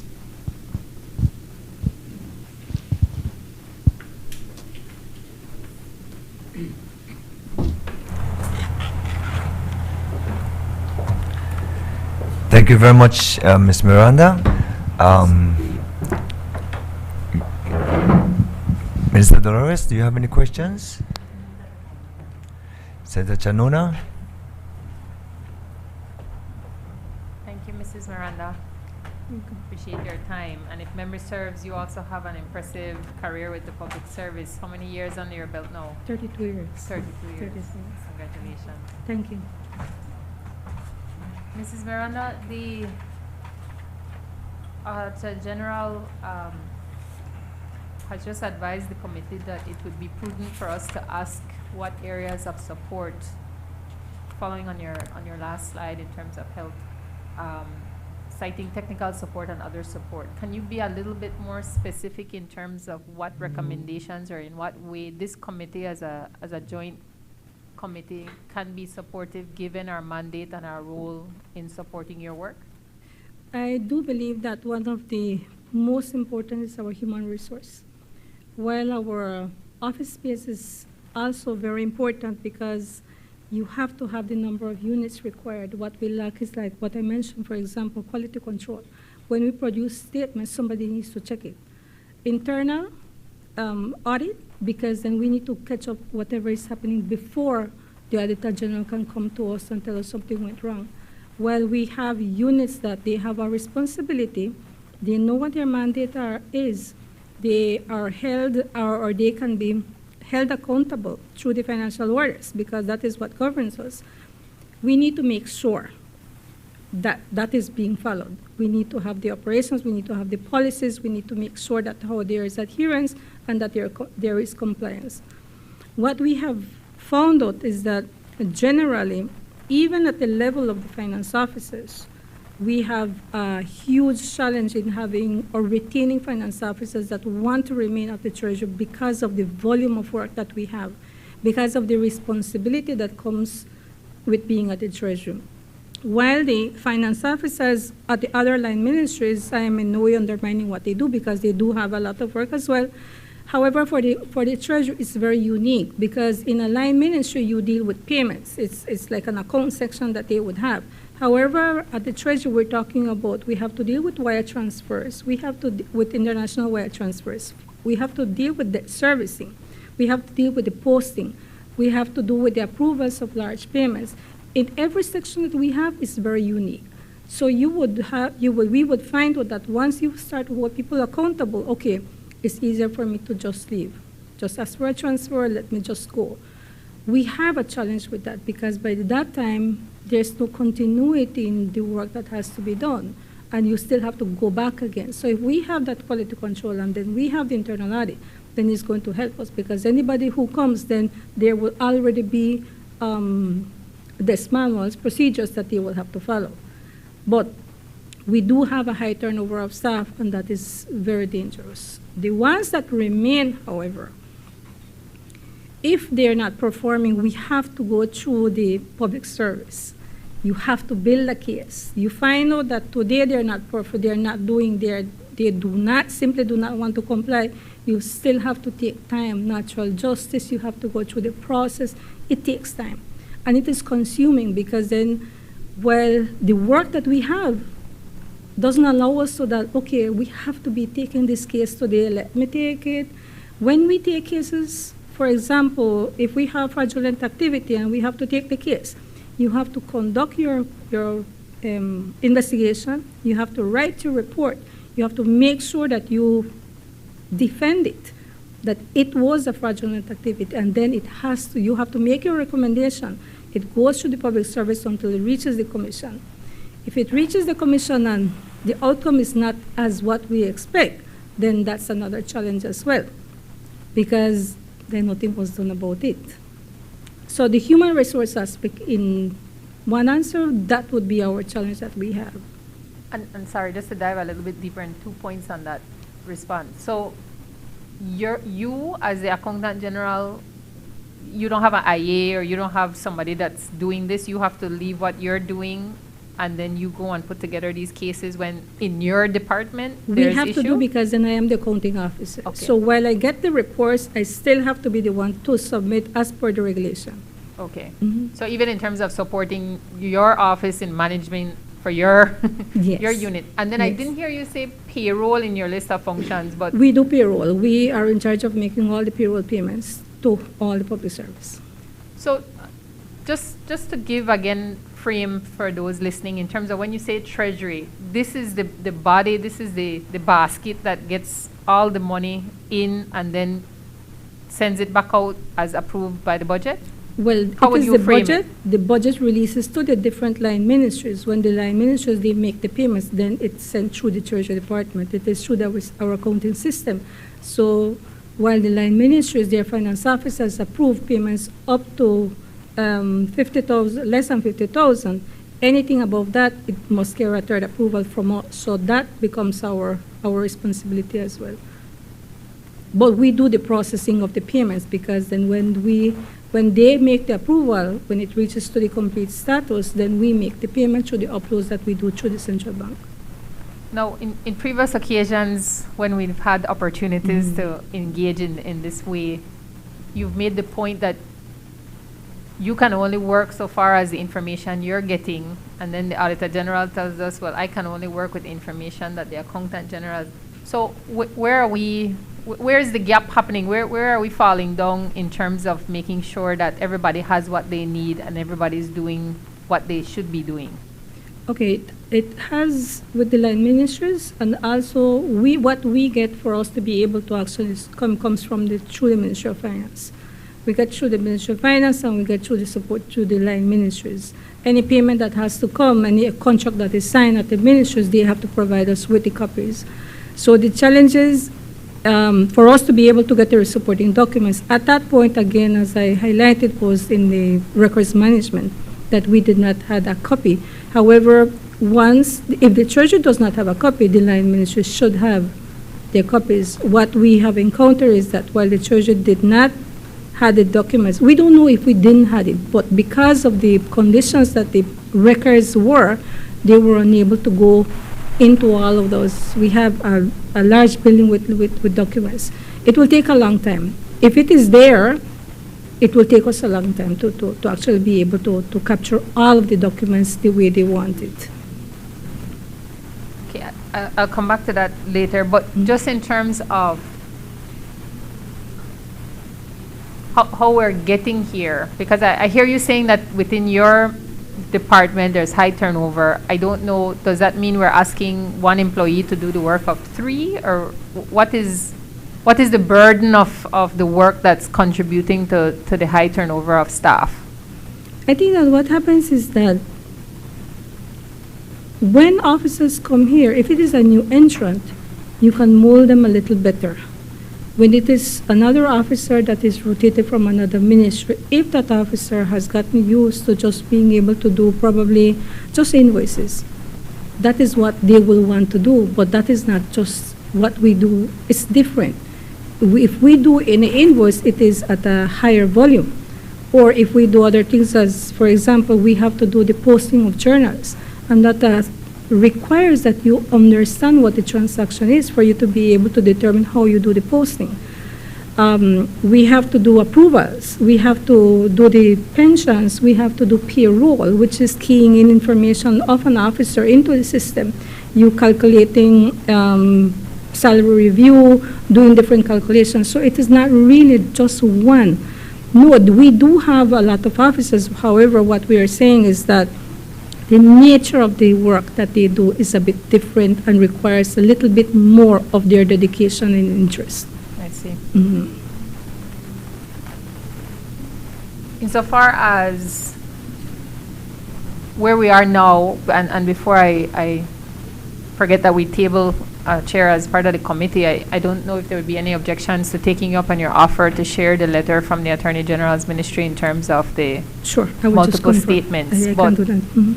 just since, I mean, you spoke earlier of snakes and bees, I'm sure, and everything else that we know happens with these files, to just say, however, we can support in terms of following through on the AG's advice and getting multiple statements up, because as far as we understand, without those source documents, then the Auditor General is issuing these disclaimer reports, and I, again, in terms of the effective use of this committee's time, trying to look at where we can serve the public's interest in making sure they know what's happening where, no? Mhm.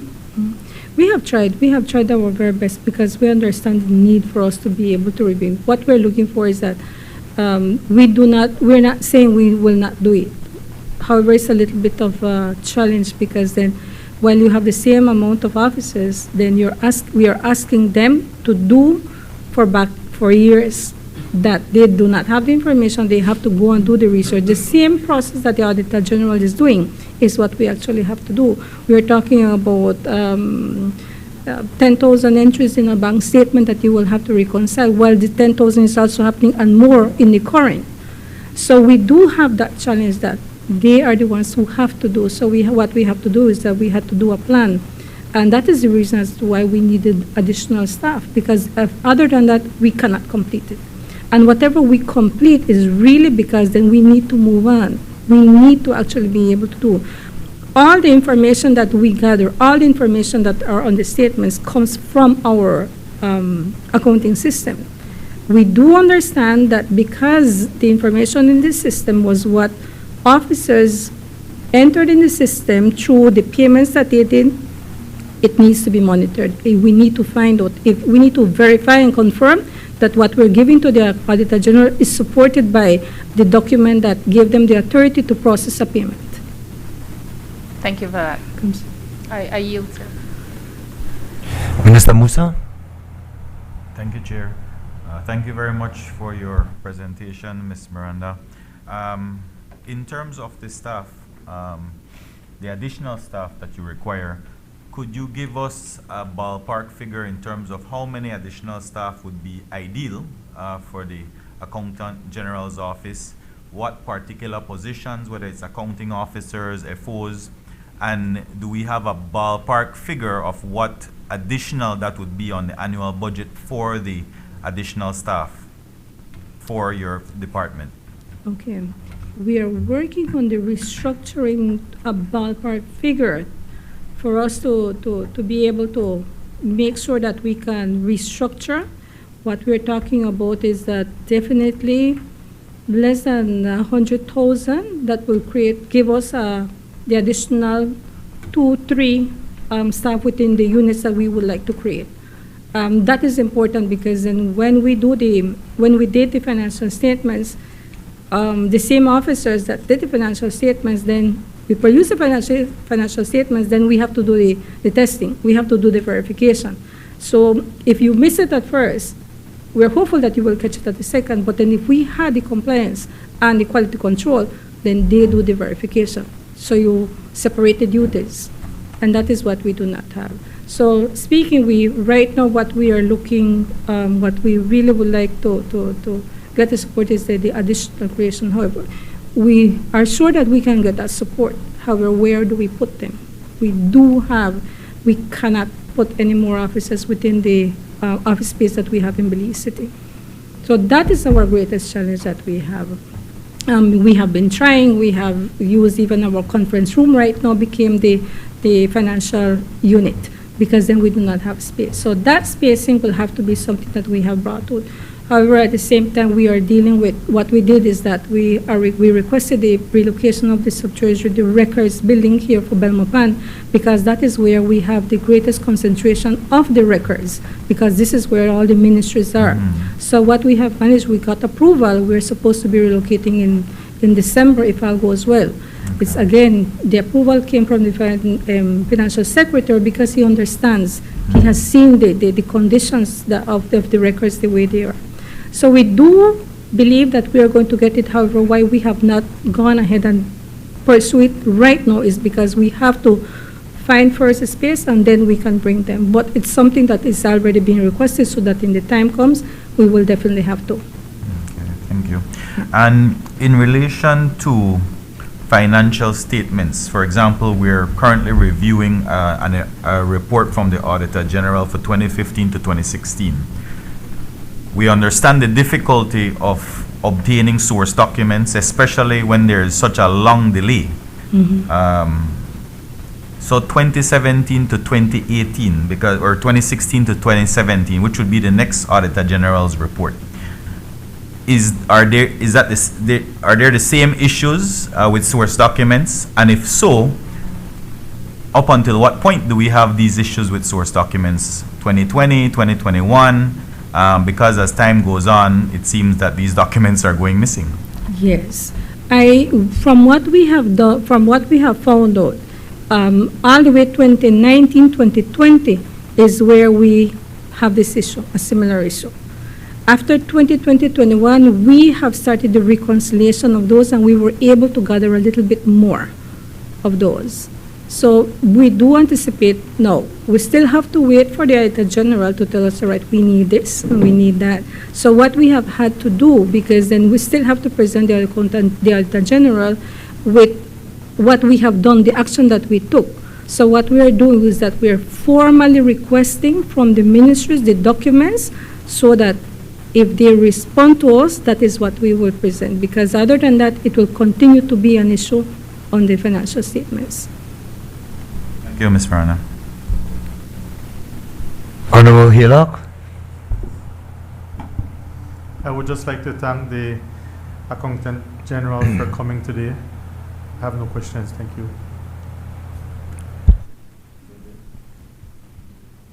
Senator Herrera. Hi, Ms. Miranda. Good to see you again. Ms. Miranda, you know, the accounting and the timeliness of those accountants have been a major source of frustration on my part. You know, I've felt, especially post 2024, that, you know, like, we almost wasted a lot of our time in that the previous 5 years. One of the things that I would have liked to see was for us to be updated, and so I'm encouraged to see that, you know, we're looking at we're close to 2020, and that you're saying that post 2020 that the source documents would be somewhat more available, maybe not 100%, but more available. So that's certainly encouraging, you know. But, you know, there's so many things I believe that, you know, that accountability and responsibility have to be placed. One is with the accountant, with your office, as well as with the Ministry of Finance. For example, the staff movement. I mean, if those are resignations, I can understand them, but when they're transfers, you know, that's like a little hard to explain, especially when we're in a situation where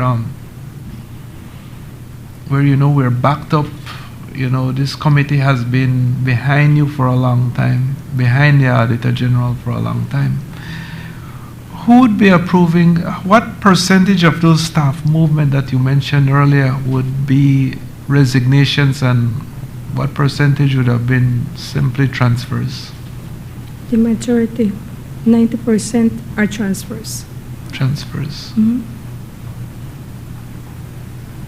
And who would be approving those transfers? The Ministry of the Public Service. When you say the Ministry of the Public Service, you're talking about the Ministry or the Public Service Commission? The Ministry of the Public Service. Ministry of Public And it is approval at the end by the Commission, yes. Recommendations would have to come from the Ministry of the Public Service. Have you put forward a case to them that when they're doing something like this, it affects you, it affects you significantly? Verbally.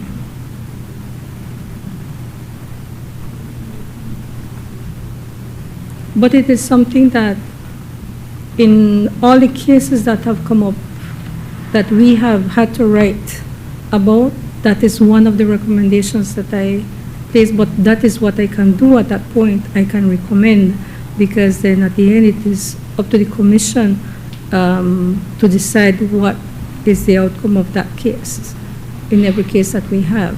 We have very good finance officers. That is the reason as to why we have been able to, we have managed to pull through with these financial statements. This is the work that in the past was not being done. Somebody didn't do it in the past. Somebody's doing it now. So we have very good finance officers, but we also encounter our challenges as well when it comes to a few. The Prime Minister is everyone's boss, I imagine, within the public service, all the ministries. Have you asked him to intervene? I mean, 90% of your staff being transferred, or 90% of the staff you're losing is based on transfers, I should say, to make it more accurate. I mean, that's a significant impediment you face, even under the pressures, you know, the pressures of the expectations coming from JPAC and from everywhere else. Have you asked for an audience with him to explain this difficulty that you're facing? What we had an audience, we had at the time that we met with the Ministry of Finance, what I posted there was with the Minister of State, Honorable Christopher Koye. That was the last meeting that we had. But again, to submit formally, documented, I do believe that is something that I will have to do. Yes. Right. When you have these projections, and I mean, I took a picture of it, you would have 2025, 2026 by January 2028. Does that take into account all these transfers? Or this would be in a perfect world? These projections that you have to achieve them?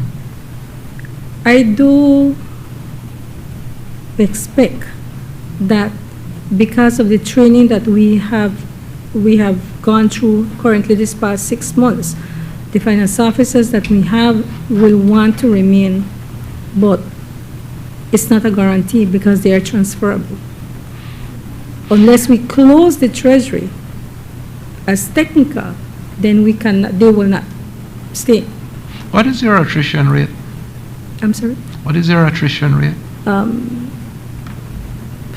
Maybe I would not 30% For the year? the year.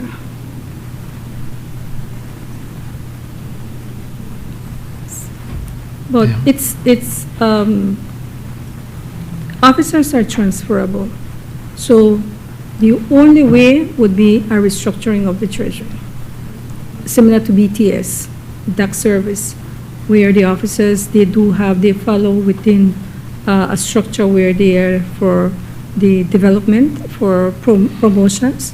So that would be the ideal case that the treasury would have to go. That is the direction that we expect that we'll have to take the treasury to.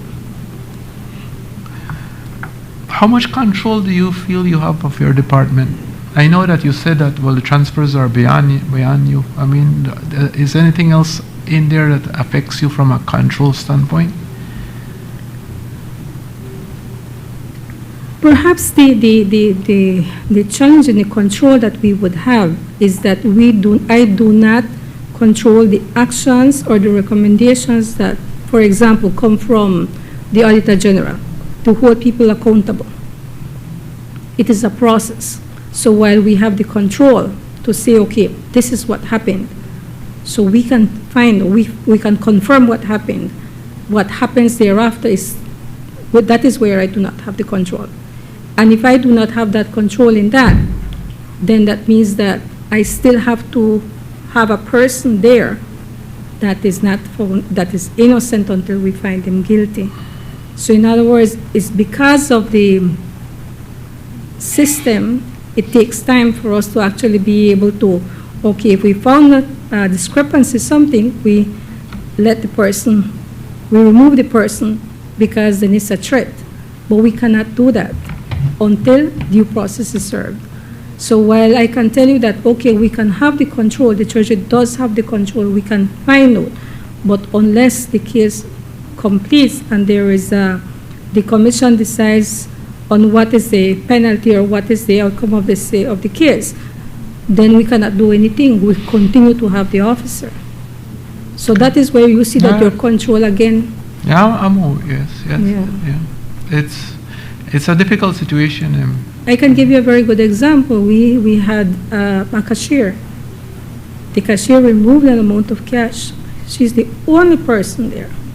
She's the only person with the access. She's the only person with the key. However, that person is still on interdiction because of the process that has to happen. It's something that even if we call on the Auditor General, we can do the due process that has to take place for any officer that we find has committed a fraudulent activity. However, you can only remove the person entirely from the department. Even if you found her, I can remove her. I removed her as the cashier, but I cannot remove her from the Treasury until the case is completed. But that person is a threat, is a risk. We have other reports, but if the people do not come forward with us, then we cannot do anything about it, because allegations, again, are merely allegations. Now, I want to get into two other areas, Ms. Miranda, one is accuracy of reporting. The Auditor General has said that, has said, and this has been going on for many, many years, that there has to be a disclaimer. Reliance cannot be made on the financial statements or an opinion given on the financial statements simply because there are not enough supporting support for it or supporting evidence for it.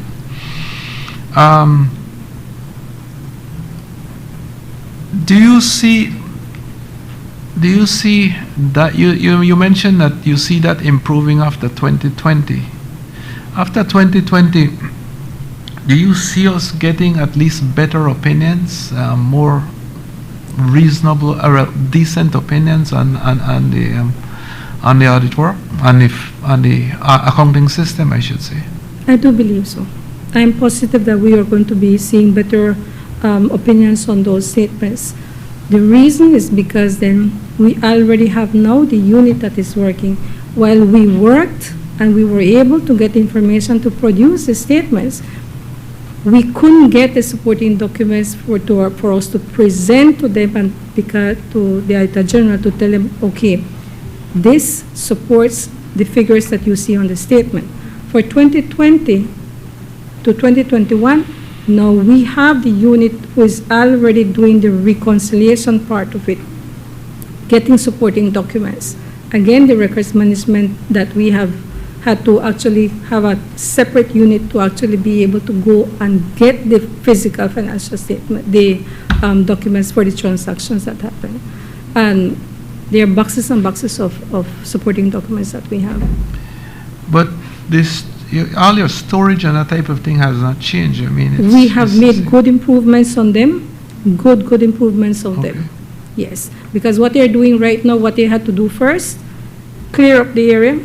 Second, what they did is that put them by section. Then what they're doing now, they're entering everything in a database as to what is found in every box. And then and that is the reason as well, because then we had to pull out somebody from the treasury for them to be able to do that. Because if you get manpower and what they will come to do just to rearrange boxes, you have to put them so that when the Auditor General comes, you can direct them to where they are. So that is the reason as to why it becomes challenging, because then we have to remove people who know what kind of documents and where they need to go. So that database is has been started probably 1 month ago, because the clearing the cleaning of the storage had to happen first. I imagine you're a big part of the whole budgeting process. Ministry of Finance. Ministry of Finance, Yes. which would be include your area as well. They consult with the line ministries, and we do only the portion for the treasury and the sub-treasuries. But they would rely on a lot of your information to. Based on make that possible. what the statements are supposed to be giving them. But because we didn't have the statements, then the budgeting is done by a comparison. Well, the budget director would be in a better position to elaborate on The that. question I wanted to get at is, if the financial information is unreliable to the extent that it has been, wouldn't that bring a lot of question and doubt in terms of the numbers being presented at the budget level? I do believe that a good discussion with the budget director would be better, because they manage that part of the Okay. system. Now I want to get into the internal audit. Could you maybe give us some information in terms of what that department is right now, how it interfaces with the Accountant General's area? Okay. What they did is that the internal audit is the unit that they will be doing their planned audits yearly and every 3 months, I do believe, but they do have a plan. And what they did is that they have their system where they looked at where the risk, it's more on risk-based. Yes. So they looked at the different departments, and where they had the major risk, that is where they are conducting their audits. What they do, they look more as operation, policies in place, controls of the department. They have done the public debt section for the Treasury Department. And I can share with you, there were, in the approvals of the contracts that go to the central bank, what we noted is that the clerk does it, a finance officer approve it. So what they did is they added another layer of approval. So now the Assistant Accountant General must sign on those. So that is what they do. And the recommendations that they gave us, we are putting them in place. Definitely we have to add that duty to somebody else. So again, when the recommendation come, we have to look at who will do it and how it is going to be done. But definitely they are doable. Are they involved, or are they carrying out these internal audit functions in all the ministries, or is it just concentrated within the Ministry of Finance? No, they are in other line ministries, depending on the plan that they have. Right. And I know that perhaps maybe this question will be better asked of To the chief. To the chief of Right. the internal audit. But the thing is with it is, there seems to be so many breakdown in the systems, as evidenced by the source documents and all the other things, in terms of from a control standpoint. Wouldn't they be flagging those right along, and so that we don't reach to the catastrophic breakdown that we seem to have right now? It should have been plugged. The audit, internal audit was enacted 2021. Well, that's So when it began. thereafter, you would probably be seeing a little bit more controls within the ministries. Okay. They work very closely with you? No, unless it was specifically for the debt management. Aside from that, they are in different line ministries. Yeah. Have you found their work useful? Very good. Okay. Very good. I would wish that they would have like a plan for the treasury to conduct in the different units that we have. But it takes time. How many persons are in the internal audit? I would not have an accurate, but probably about a 10 to 8, 10. Okay.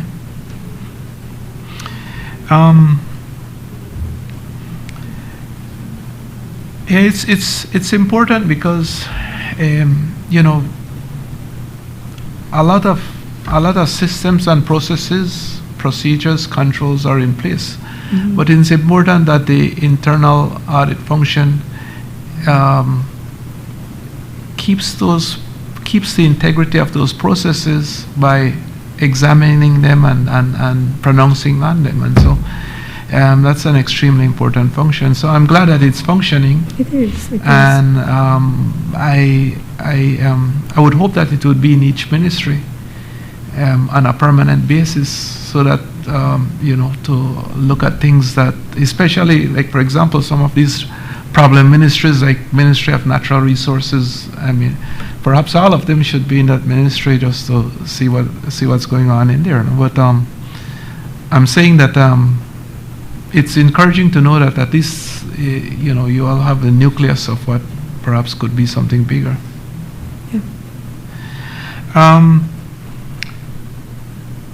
Now you submitted all these reports, and you said that you'd be submitting them like every 3 months, so that the Auditor General is able to audit the previous one. You put in the adjustments, and then you go on from there.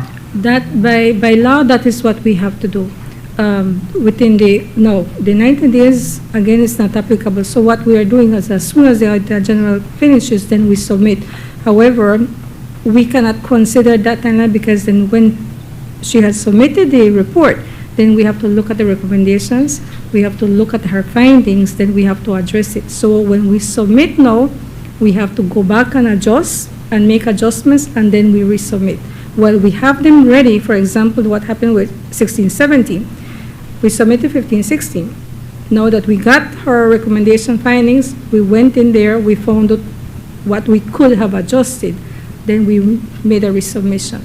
So in essence, we are hoping that if we could have cut that timeline, then if we could submit 3-4 in one, the way we attempted to do the first time, it would help us to focus on reaching current. Why do you believe, and this is my last question, why do you believe that when the Auditor General submits a report, the accounting officers or whoever's responsible to respond to some of the issues that were raised in that audit report, why is that not forthcoming? It could be different factors, but there shouldn't be an excuse for them not to take action. But it could be, for these ones here, the officers probably might not be there anymore, for one. It could be again, no, it will be then that for them to take any action, they will have to have the backup. Okay, they will have to present the audit investigation. They will have to initiate a case. So there are many things that will have to come around with them to be able to pursue it. So, but most importantly, compliance to the regulation. The regulation is right there. Financial orders. It may need to be upgraded to be updated, but it is right there. The general concept of the regulation is still there. They are responsible, they should. But we need more time as well. The Accountant General definitely needs more time, because then if we are focusing and we are trying and we are coming back for us to be able to find and to balance off a statement that happened 2016-17, we are losing, and then we are letting other things happen. We need to deal with these. While we may not be able to do, and I'm not saying that we totally cannot, we may not be able to do for some, take action for a few, we really need to pay attention for what is happening. Yeah. Then that is where. I completely agree with you. Yes. Completely agree with you. So Thank you, Ms. Moran. Thank you, sir. Appreciate it.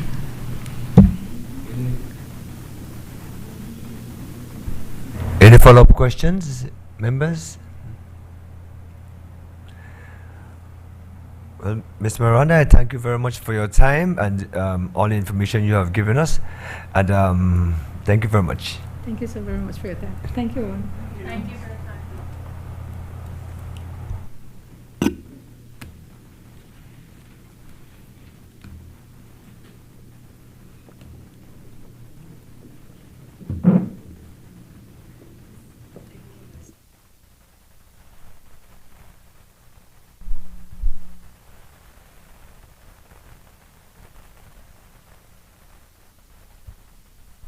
Meeting is suspended.